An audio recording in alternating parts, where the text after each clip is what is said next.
Mister সাদ যে সমস্ত আকীদা পোষণ করেছেন বাতিল আকীদা, কোন মুসলমান তাদের আনুগত্য করতে পারে না, ইতাআত করতে পারে না। রাসূল বলে দিয়েছেন লা তাআতা লি মাখলুকিন ফি মাসিয়াতিল খালিক, আল্লাহর নাফরমানি হলে সেখানে কারো আনুগত্য করার কথা নাই। এইজন্য সাদ বাহিনী তারা হচ্ছে বাতিল পথভ্রষ্ট এবং তারা সন্ত্রাসী জঙ্গি গোষ্ঠী হিসেবে সারা পৃথিবীতে পরিচিতি লাভ করেছেন। সাদ সাহেব তিনি বলেছেন হেদায়েতের মালিক আল্লাহ নয়, হেদায়েতের মালিক রাসূল। আল্লাহ বলেছেন ইন্নাকা লা তাহদি মান আহবাবতা ওয়ালাকিন্নাল্লাহা ইয়াহদি মান ইয়াশা। আল্লাহ বলেছেন হে নবী আপনি হেদায়েতের মালিক নয়, হেদায়েতের মালিক মহান আল্লাহ তাআলা। আপনি যদি হেদায়েতের মালিক হতেন নিজের চাচা আবু তালেবকে হেদায়েত করতে পারতেন। তাইলে আল্লাহ বলছেন যে হেদায়েতের মালিক আল্লাহ, রসুল হেদায়েতের মালিক নয়। রসুল হচ্ছেন হেদায়েতের কথা বদলানেওয়ালা। সুতরাং সাদ সাহেবের এই বক্তব্য সরাসরি কোরআনের সাথে সাংঘর্ষিক এবং কুফরি মন্তব্য। যাদের বক্ষ পাজরে ঈমান আছে তারা কখনো এই আকীদা বিশ্বাস করতে পারে না। সাদ সাহেব তিনি বলেছেন আম্বিয়া ইকরাম মাসুম নিষ্পাপ নয়, নাউযুবিল্লাহ বলতেন না।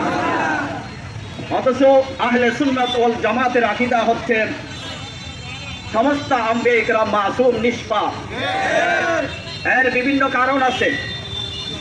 ইন্নাল্লাহ খালাকাকুম মিন তুরাবিল জান্নাহ, আম্বিয়া ইকরামকে আল্লাহ তাআলা বেহেশতের মাটি দিয়ে তৈরি করেছেন।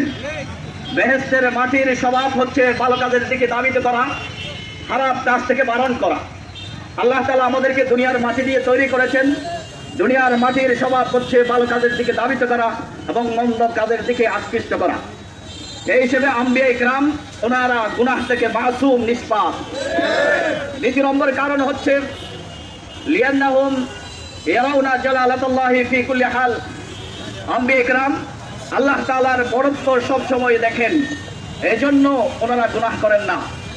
তৃতীয় নম্বর কারণ হচ্ছে আম্বিয়া ইকরাম নিষ্পাপ হওয়ার, সেটি হচ্ছে ফাইনাল্লাহ তাআলা ইয়াহফাজুহুম বিকুদরাতিহি, আল্লাহ নিজের কুদরত দিয়ে আম্বিয়া ইকরামকে গুনাহ থেকে হেফাজত করেন।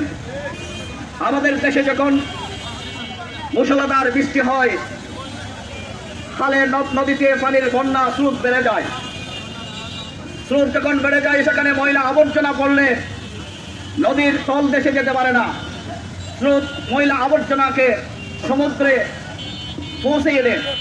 তেমনি ভাবে আম্বিয়া ইকরামের উপর আল্লাহ পাকের পক্ষ থেকে রহমতের বৃষ্টি মুষলধার বর্ষণ হতে থাকে, কোন গুনাহ আম্বিয়া ইকরামের শরীরের দিকে যেতে পারে না। এজন্য আহলে সুন্নাত ওয়াল জামাতের আকীদা হচ্ছে সমস্ত আম্বিয়া ইকরাম নিষ্পাপ মাসুম। মিস্টার সাদ তিনি বলেছেন নাউযুবিল্লাহ সমস্ত আম্বিয়া ইকরাম, এমনকি বিশ্বনবী রহমতুল্লিল আলামিন সাল্লাল্লাহু আলাইহি ওয়াসাল্লাম মানবতার মুক্তির দূত, মানবতার মুক্তির দিশারি রাসূল সাল্লাল্লাহু আলাইহি ওয়াসাল্লাম নাউযুবিল্লাহ গুনাহ করেছেন। এমন একজন পথভ্রষ্ট ব্যক্তিকে কোনো ইমানদার আনুগত্য করতে পারে না, ইতাআত করতে পারে না। আল্লাহ কোরআনে বলেছেন, ইউসুফ আলাইহিস সালাম বলেছেন ইন্নী তারাকতু মিল্লাতা কওমিন লা ইউমিনুনা বিল্লাহি ওয়া হুম বিল আখিরাতি হুম কাফিরুন। ইউসুফ আলাইহিস সালাম বলেছেন কোরআনে আছে আমি এমন সম্প্রদায়ের ইতাআত আনুগত্য করা ছেড়ে দিয়েছি যেই সম্প্রদায় তারা আল্লাহর উপর ঈমান আনে না, আখিরাতকে অস্বীকার করে। ওয়াত্তাবাতু মিল্লাতা আবাই ইব্রাহিম ওয়া ইসমাঈল ওয়া ইসহাক, আমি ইব্রাহিম আলাইহিস সালাম, ইসমাঈল আলাইহিস সালাম, ইসহাক আলাইহিস সালামের ইতাআত করলাম, আনুগত্য করলাম।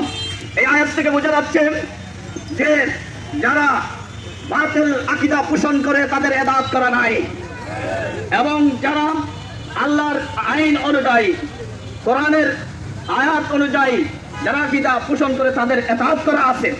সুতরাং মিস্টার সাদ যে সমস্ত আকীদা পোষণ করেছেন বাতিল আকীদা, কোন মুসলমান তাদের আনুগত্য করতে পারে না, ইতাআত করতে পারে না। রাসূল বলে দিয়েছেন লা তাআতা লি মাখলুকিন ফি মাসিয়াতিল খালিক, আল্লাহর নাফরমানি হলে সেখানে কারো আনুগত্য করার কথা নাই।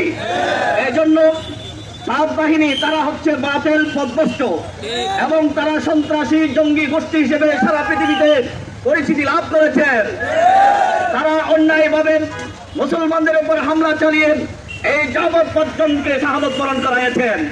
খুনেরা এদের মধ্যে কয়েকজন গ্রেফতার হয়েছেন এবং বাকিরা বাহিরে তারা ঘোরাফেরা করছেন। এই মুহূর্তে আমাদের দাবি হচ্ছে যারা গ্রেফতার হয়েছে তাদেরকে রিমান্ডের মধ্যে নিয়ে কঠোর শাস্তির ব্যবস্থা করতে হবে। এই সমস্ত খুনিরা আজও পর্যন্ত বাহিরে আছে তাদেরকে গ্রেফতার করে কঠোর শাস্তির ব্যবস্থা করতে হবে। এই সমস্ত বিচারক গতিমসি করবেন তাদেরকেও বিচারের কার্যালয়ে দাঁড় করাতে হবে। শেষ বলে আমি বর্তমান সরকারের প্রধান উপদেষ্টাকে বলে দিতে চাই, এদের যদি সঠিকভাবে বিচারের ব্যবস্থা না হয় তাহলে বাংলাদেশের তৌহিদি জনতা প্রধান উপদেষ্টার বাসভবনের দিকে লঞ্চ করতে বাধ্য হয়ে যাবে। সকলকে ঐক্যবদ্ধ থাকার আহ্বান জানিয়ে আমার সংক্ষিপ্ত আলোচনা এখানে শেষ করলাম। ওয়া আখিরু দাওয়ানা আলহামদুলিল্লাহি রাব্বিল আলামিন।